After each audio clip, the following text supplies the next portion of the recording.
Hi, Frank. Hey, Tommy. Hey, Kevin. Well, you certainly do have some beautiful moldings in this house, Frank. Oh, thank you, Kevin. We've got some detailed archway moldings here on both sides. We've got cast moldings here at the top, crown molding, and trim molding as well. We want to try to preserve this rather than eliminate it. Yeah, we can't blame you if you're wanting to save it. I mean, Yeah, it's gorgeous. beautiful stuff.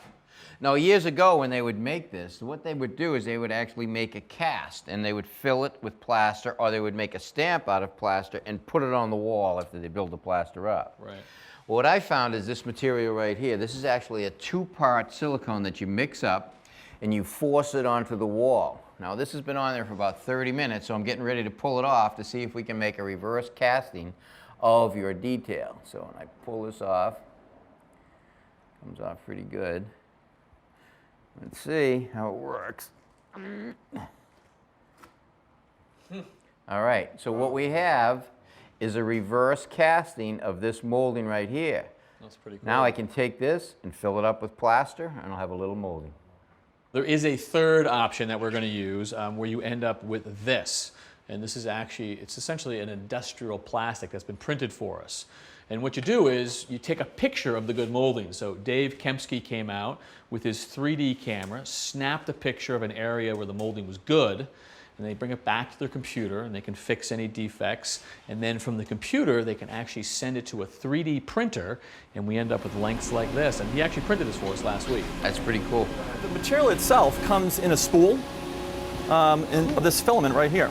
And what, that's just sort of getting melted down onto the piece? Yeah, so it gets extruded out, melted layer by layer, and eventually builds our part. And how long to make a piece for us? It's going to take about 5 to 6 hours. We can do multiple versions of it as well. And have you made any yet? We have.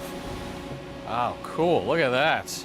Well, you can see all the detail right there, and we could just paint right over this. Cut it to length, paint it, whatever you need to do. Exactly what Tommy needs. Thank you.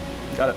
Now, years ago, they would put this on with plaster, but we're actually going to use joint compound. Joint compound will stick to anything. So I'm just going to butter up each edge, just like laying a brick.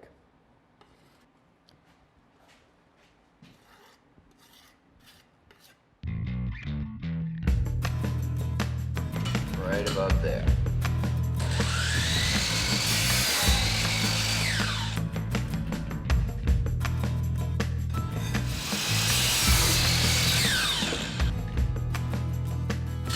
Butter it up, put it on. All right, that's not quite set up on that side, but this side is pretty good. So what I want to do is hit the edge with a dry brush first. Just work it right in there. All right, Frank, I think it's set up enough. Let's wash it down and then we can dry it off. Okay. Is that just water? Just water. We want to work all the big pieces out so we can see the detail. All right.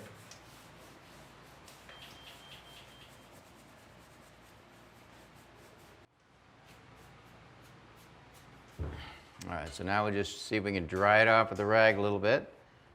Wipe it down. Let's put some primer on it and see how it blends in. What do you think? Oh, that's great. All right, so now we get the primer on. It blends in pretty good. Now all we need to do, Frank, is before you paint it, fill the holes with putty, sand off the rough spots, and it'll look great. Okay, looks good. Okay, now let's get to the other side. All right. Thanks for watching. This Old House has got a video for just about every home improvement project, so be sure to check out the others. And if you like what you see, click on the subscribe button to make sure that you get our newest videos right in your feed.